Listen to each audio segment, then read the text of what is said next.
Hello students, मैं हूं doctor Shankar चारण और हम जो पढ़ेंगे topic that is osmo regulation. हमने ऑस्मो रेगुलेशन को समझना है और ऑस्मो रेगुलेटरी सॉल्यूशंस हैं उनको भी समझना है इस लेक्चर के अंदर। सबसे पहले आपको पता होना चाहिए ऑस्मो रेगुलेशन क्या है और कैसे मेंटेनेंस होती है इसकी, और फिर एक एग्ज़ाम्पल है वो मैं आपको समझाऊंगा, और उसके बाद कुछ ऑस्मो रेगुलेटरी सॉल्यूशंस है उनका कॉन्सेप्ट है आपके बुक के अंदर, और आहिस्ता आहिस्ता ये पूरी की पूरी चीज़ें जो ऑस्मो रेगुलेशन के बारे में है वो रिवील करते जाते हैं। देखिए ऑस्मो रेगुलेशन है, ऑस्मो रेगुलेशन को समझते हैं। सबसे पहले आपको पता है हम ऑस्मो रेगुलेशन को क्या कहेंगे, इसकी डेफिनेशन बनाएंगे। तो डेफिनेशन जो ऑस्मो रेगुलेशन की है वो क्या है, समझिएगा चीज़ को। इसको डिफाइन करेंगे कि भाई ऑस्मो रेगुलेशन, डेफिनेशन कैसे डिफाइन करेंगे, osmo regulation is a vital biological process. क्या है भाई ऑस्मो रेगुलेशन? एक वाइटल बायोलॉजिकल प्रोसेस है that involves the process that involves the regulation of water and electrolytes, regulation of water and electrolytes in an organism to maintain steady state. अच्छा, ये steady state क्या है? Steady state मतलब कि normal state, steady state और normal state of internal condition, normal state of internal conditions of homeostasis. ठीक है, मतलब कि होम्योस्टेसिस को बरकरार रखने के लिए, होम्योस्टेसिस को बरकरार रखने के लिए ऑस्मो रेगुलेशन होता है, इंटरनल कंडीशंस को बरकरार रखने के लिए। लेकिन रेगुलेशन होती है किसके बीच में? रेगुलेशन याद रखिएगा, regulation between water and electrolytes, इनके बीच में जो रेगुलेशन हो रही है इसे कहा जाता है ऑस्मो रेगुलेशन। यहाँ पे कॉन्सेप्ट याद रखिएगा, यहाँ पे इलेक्ट्रोलाइट्स का मतलब होता है, यहाँ पे इलेक्ट्रोलाइट्स को आप सोल्यूट्स भी कह सकते हैं। ठीक है, इलेक्ट्रोलाइट्स का मतलब होता है सोल्यूट्स। तो सिंपल वर्ड में आप ये भी कह सकते हैं कि भाई ऑस्मो रेगुलेशन क्या है। एक और तरीके से आप इसको डिफाइन कर सकते हैं ऑस्मो रेगुलेशन को, वो एक और तरीका क्या होगा, दैट इज़ द मेंटेनेंस। समझिएगा concept, maintenance between water and solutes, water and solutes in body. किसी भी जानदार की बॉडी के अंदर वाटर और सोल्यूट्स के बीच में जो मेंटेनेंस का मैकेनिज्म होता है उसे कहा जाता है ऑस्मो रेगुलेशन। क्लियर हो गया कॉन्सेप्ट? तो ऑस्मो रेगुलेशन क्या है? ये वाइटल बायोलॉजिकल प्रोसेस है जो इन्वॉल्व करता है regulation of water and electrolytes या water and solutes in an organism to maintain steady state, normal state को मेंटेन रखने के लिए ये प्रोसेस होता है जिसे कहा जाता है ऑस्मो रेगुलेशन। एक और तरीके से इसको कैसे डिफाइन कर सकते हैं हम, एक और तरीके से हम ये भी कह सकते हैं कि इट इज़ मेंटेनेंस। समझिएगा concept, it is maintenance of osmotic conditions. ठीक है, it is maintenance of osmotic conditions. तो आप कहेंगे सर ये ऑस्मोटिक कंडीशंस क्या है? मतलब कि बैलेंस बिटवीन, ऑस्मोटिक कंडीशन का मतलब है बैलेंस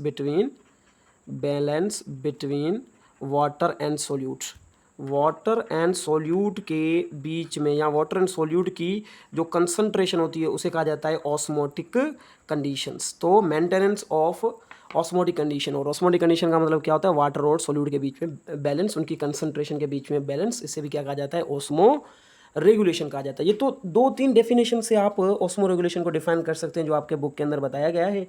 एक डेफिनेशन मैंने फेडरल से आपको बता दी, और दूसरी डेफिनेशन आपके बुक के अंदर जिस हिसाब से बताया गया ऑस्मो रेगुलेशन वो मैं आपको समझा रहा हूँ।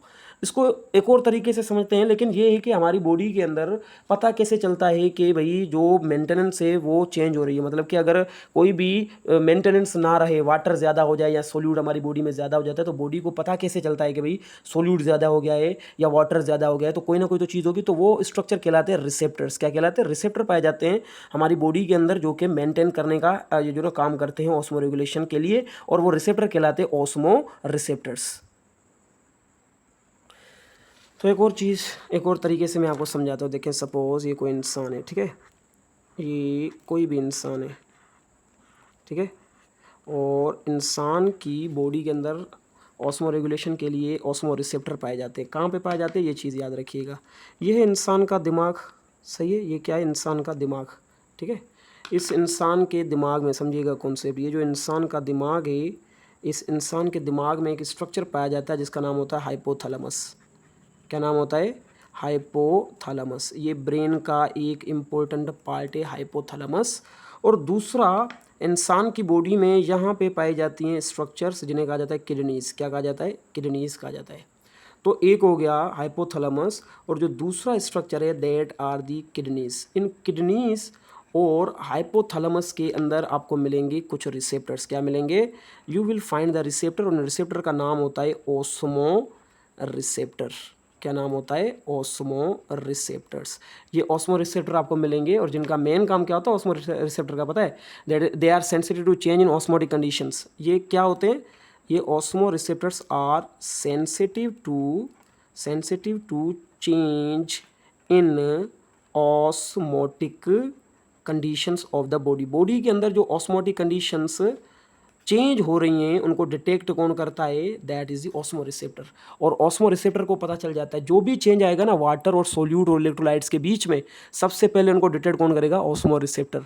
वो डिटेक्ट करते ही ब्रेन को बता देंगे कि भाई वाटर और सोल्यूट की जो कंसंट्रेशन है बॉडी में वो चेंज हो रही है, और फिर हमारी बॉडी क्या करेगी, उसको मेंटेन करना स्टार्ट कर देगी। That is the main mechanism. तो ये ऑस्मो रिसेप्टर कहाँ पे पाए जाते हैं, हाइपोथैलेमस और किडनीज के अंदर पाए जाते हैं, जो कि मेंटेनेंस का काम करते हैं। किस चीज़ की मेंटेनेंस का काम करते हैं, they are working for the maintenance of body osmotic conditions. Concept clear हुआ भाई।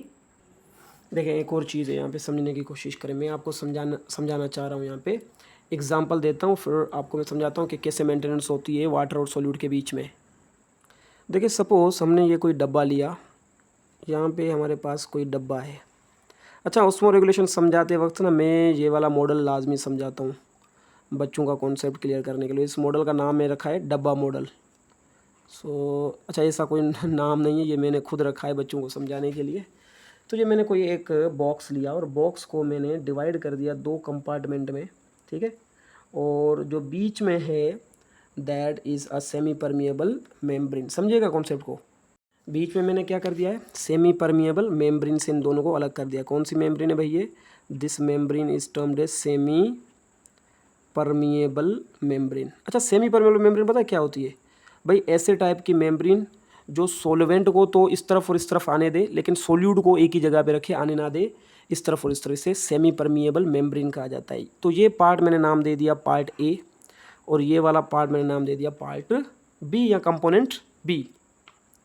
जो पार्ट ए है उसके अंदर मैंने पता क्या किया, मैंने 100% प्योर वाटर लिया बस, और कोई भी चीज़ इसमें ऐड नहीं की। मैंने 100% प्योर क्या लगा दिया, इसमें वाटर लगा दिया। लेकिन जो बी पार्ट है उस बी पार्ट के अंदर पता है मैंने क्या किया, इस बी पार्ट के अंदर 90% मैंने यहाँ पे लगा दिया H2O, और जो 10% है वो मैंने लगा दिए सोल्यूट या साल्ट लगा दिए। तो आप देखेंगे तो दोनों साइड की जो कंसंट्रेशन है वो आपको डिफरेंट नज़र आएगी। आप कहेंगे सर दोनों साइड पे आपने जो कंसंट्रेशन बताई है वो दोनों साइड पे डिफरेंट है। चलें जी, अभी इसको समझना स्टार्ट करते हैं। मुझे ये बताएं वाटर की कंसंट्रेशन कहाँ पे ज़्यादा है, आप ये बताएं, ये वाटर की कंसंट्रेशन ज़्यादा है यहाँ पे, तो आप कहेंगे सर ये जो ए साइड है वहाँ पे वाटर की कंसंट्रेशन ज़्यादा है। और जितने ज़्यादा वाटर के मॉलिक्यूल उतने ज़्यादा उसकी पोटेंशियल, और वाटर की पोटेंशियल को शो किया जाता है साई डब्ल्यू से। साई डब्ल्यू का मतलब होता है वाटर पोटेंशियल, और यहाँ पे वाटर पोटेंशियल क्या है, सबसे ज़्यादा है वाटर पोटेंशियल। और यहाँ पे वाटर पोटेंशियल क्या है, the water potential is low. यहाँ पे वाटर पोटेंशियल लो है एज़ कम्पेयर टू दिस जो ना कंपोनेंट इस डब्बे का, कंटेनर का। सही हो गया। ऐसे ही मुझे ये बताएं सोल्यूट्स की अगर हम बात करें, आप मुझे सोच के बताएं सोल्यूट्स यहाँ पे ज़्यादा है, यहाँ पे आपके यहाँ पे तो सर सोल्यूट्स है ही नहीं, तो यहाँ पे सोल्यूट्स की कंसंट्रेशन क्या ज़्यादा है, तो सोल्यूट की कंसंट्रेशन कैसे शो करेंगे, साई एस, मतलब कि सोल्यूट कंसंट्रेशन यहाँ पे ज़्यादा है।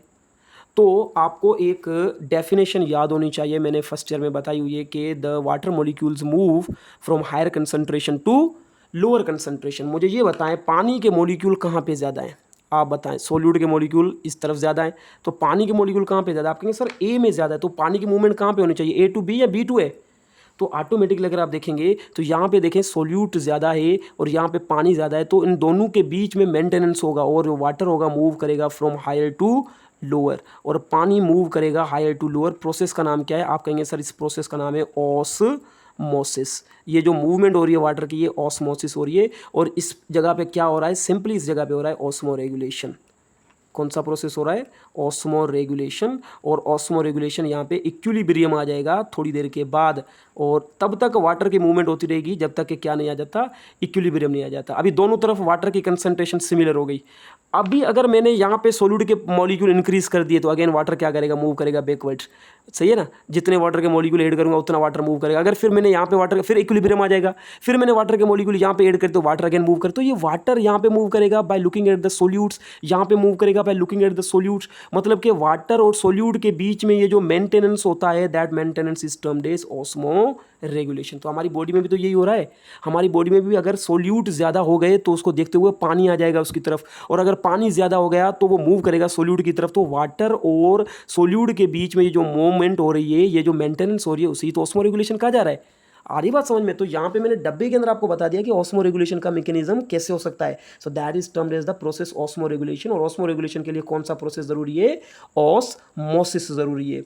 आ रही बात समझ में? अगर इस तरफ ज़्यादा सोल्यूट होंगे तो पानी यहाँ से यहाँ पे मूव करेगा, और अगर यहाँ पे पानी ज़्यादा हो गया तो वो पानी ज़्यादा जो होगा ना वो थोड़ी तरफ जो मूव करेगा जहाँ पे थोड़ा पानी है। तो अगेन सारी चीज़ें क्या आ रही है? ऑस्मो रेगुलेशन ही आ रहा है ना। हायर टू लोअर जाए, लोअर टू हायर, क्या सिर्फ ऑस्मो रेगुलेशन का मैकेनिज्म हो रहा है। तो कहने का मतलब ये है कि हमारी बॉडी के अंदर भी ऐसे ही होता है। जब भी सोल्यूट और वाटर की कंसंट्रेशन चेंज होती है तो उनको बैलेंस रखने के लिए, मेंटेन करने के लिए कौन सा प्रोसेस होता है बॉडी में? Osmoregulation. So you have to understand from this we can say experiment. आपको पता होना चाहिए ऑस्मो रेगुलेशन कैसे होता है। मैं आपको एक एग्जांपल बताता हूँ ऑस्मो रेगुलेशन के बारे में हमारी बॉडी के अंदर। देखें एग्जांपल बताता हूँ मैं आपको वाटर बैलेंस का। किसका एग्जांपल बताता हूँ? हमारी बॉडी के वाटर बैलेंस का। अभी मुझे ये बताएं, देखें हमारी बॉडी के अंदर वाटर बैलेंस की अगर हम बात करें, सपोज एक बंदा है, उसने क्या किया? उसने ड्रिंक मोर वाटर, उसने बहुत ज़्यादा पानी पी लिया। ठीक है, पानी ज़्यादा पी लिया तो वो जो पानी होगा, ड्रिंक मोर वाटर, तो मतलब कि वो जो पानी होगा वो जाएगा ब्लड में। ऐसे ना, पानी ज़्यादा पिएगा तो जो ब्लड का वॉल्यूम होगा वो क्या हो जाएगा? इंक्रीज़। पानी ज़्यादा पिएगा तो ब्लड का वॉल्यूम जो होगा वो हो जाएगा इंक्रीज़ ड्यू टू वाटर। मैं यहाँ पे लिख रहा हूँ ब्लड वॉल्यूम जो होगा वो क्या होगा? इंक्रीज़ हो जाएगा। क्यों इंक्रीज़ होगा? Due to water. पानी की वजह से ब्लड का वॉल्यूम हो जाएगा इंक्रीज़। जैसे ही ब्लड का वॉल्यूम इंक्रीज होगा तो फिर ब्रेन में से रिमूव होगा एक हार्मोन। समझिएगा कॉन्सेप्ट को। तो ब्रेन में से रिलीज होगा एक हार्मोन। सपोज ये है हमारा ब्रेन, ठीक है, ये ब्रेन है, और ब्रेन में से एक रिलीज होगा हार्मोन, और हार्मोन का नाम है ADH। कौन सा हार्मोन रिलीज होगा भाई? ADH। ये कौन सा हार्मोन है? Anti diuretic hormone. ये एंटी डायूरेटिक हार्मोन जो होगा वो लेस अमाउंट में सीक्रेट होगा, ब्रेन में से लेस अमाउंट में सीक्रेट होगा ADH। अच्छा, ADH का काम क्या होता है? किडनी में से वाटर को रीअब्जॉर्प्शन करवाना।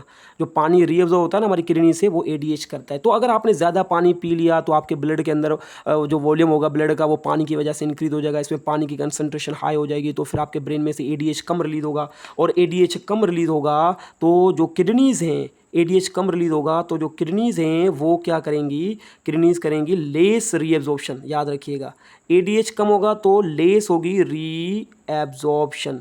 रीएब्जॉर्प्शन भी क्या होगी? लेस होगी, और लेस रीएब्जॉर्प्शन होगा तो मोर यूरिन आउटपुट, मोर यूरिन आउटपुट होगा। मतलब कि पेशाब जो होगा, यूरिन जो ज़्यादा आएगा उस बंदे को जिसने ज़्यादा पानी पी लिया। तो देखिए ये क्या है? ऑस्मो रेगुलेशन हो रही है ना। पानी ज़्यादा पी लिया तो ब्लड में पानी की कंसंट्रेशन ज़्यादा होगी, तो ब्रेन में से लेस ADH रिलीज होगा, और जो किडनीज़ हमारी होंगी वो किडनीज़ क्या करेंगी? पानी को इतना ज़्यादा एब्जॉर्ब नहीं कर पाएंगी, क्योंकि ऑलरेडी ज़्यादा पानी है और ADH कम रिलीज हो रहा है, क्योंकि ये इसका मेन काम होता है रीअब्जॉर्प्शन करवाना। तो मोर यूरिन आउटपुट, जितना ज़्यादा पानी पिएंगे, पानी की कंसंट्रेशन को मेंटेन रखने के लिए बॉडी के अंदर आपको ज़्यादा यूरिन की जो है ना वो चाहत होगी, हाजत होगी। इसी तरीके से अगर एक बंदे को ज़्यादा स्वेटिंग हो रही है, समझिएगा इस कॉन्सेप्ट को, इसी तरीके से अगर एक बंदे को ज़्यादा स्वेटिंग हो रही है, स्वेटिंग का मतलब होता है लॉस ऑफ वाटर, मतलब कि लॉस ऑफ वाटर हो गया। एक बंदे को ज़्यादा स्वेटिंग हुई तो लॉस ऑफ वाटर हो गया, पानी की कमी हो गई। पानी की कमी हो गई तो ब्लड के अंदर जो वॉल्यूम है वो भी क्या हो जाएगा? डिक्रीज़ हो जाएगा। ब्लड के अंदर भी वो वाटर जो होगा ब्लड वाटर जो होगा वो भी हो जाएगा डिक्रीज, और मतलब कि वो बंदा आ गया डिहाइड्रेशन कंडीशन में। ब्लड के अंदर वाटर डिक्रीज होगा मतलब डिहाइड्रेशन कंडीशन। डिहाइड्रेशन कंडीशन से बचने के लिए ब्रेन में से पता है क्या होगा, ब्रेन में से रिलीज होगा एडीएच, ज़्यादा रिलीज होगा कम, ब्रेन में से जो एडीएच रिलीज होगा वो होगा मोर, और जितना ज़्यादा एडीएच रिलीज होगा उतना ज़्यादा रीएब्जॉर्प्शन होगी, मतलब कि ज़्यादा रीएब्जॉर्प्शन ऑफ वाटर होगी किडनीज़ में से। किडनीज़ में मैं यहाँ पे के लिख रहा हूँ तो समझ आएगा, किडनीज़ में से ज़्यादा वाटर रीएब्जॉर्प्शन होगा, और वाटर रीएब्जॉर्प्शन ज़्यादा होगा तो यूरिन आउटपुट जो होगा वो क्या हो जाएगा, यूरिन आउटपुट जो होगा वो हो जाएगा less urine output, less urine output. तो कहने का मतलब ये क्या है कि मैं ये एग्जांपल क्या बता रहा हूँ आपको, मैंने ये जल्दी जल्दी में आपको समझा दिया, लेकिन समझने की कोशिश करें। अगर आपकी बॉडी के अंदर डिहाइड्रेशन कंडीशन हो गई, स्वेटिंग ज़्यादा पसीना होगा जिसकी वजह से वाटर रिमूव हो गया आपकी बॉडी में से, तो ब्लड का वाटर भी डिक्रीज हो जाएगा, जिसकी वजह से ब्रेन में से ज़्यादा एडीएच रिलीज होगा, मतलब कि ये इसके उलट होगा, ज़्यादा एडीएच रिलीज होगा तो वो ज़्यादा किडनी के अंदर जाएगा और ज़्यादा वाटर को रीअब्जॉर्ब करवाएगा, जिसकी वजह से यूरिन जो होगा वो कंसंट्रेटेड हो जाएगा, कम पेशाब आएगा, कम यूरिन आएगा। जब भी हम डिहाइड्रेशन कंडीशन में होते हैं ना, आप देखिएगा जब हम पानी नहीं पीते और डिहाइड्रेशन कंडीशन में, तो हमारा यूरिन येलोइश कलर का होगा, कंसंट्रेटेड होगा, थोड़ा सा यूरिन आएगा हमें। लेकिन हम ज़्यादा पानी पिएंगे तो हमारा जो यूरिन होगा वो वाइटिश कलर का होगा और ज़्यादा से ज़्यादा हमें पेशाब आएगा, यूरिन आएगा। इसका मतलब ये हुआ कि हमारी बॉडी के अंदर कौन सा प्रोसेस चल रहा है, ये मेंटेनेंस है ना, किस चीज़ की मेंटेनेंस है, वाटर और सोल्यूट के बीच में मेंटेनेंस है ना। Now that is termed is the osmoregulation. I guess अभी आपका कॉन्सेप्ट 100% क्लियर हुआ होगा कि ऑस्मो रेगुलेशन क्या है और क्यों ज़रूरी है हमारी बॉडी के अंदर। सो that is about the osmo regulation. Osmo regulatory solutes में आपको बता देता हूँ क्या क्या होते हैं और वो कैसे रिएक्ट करते हैं किसी भी बॉडी के अंदर।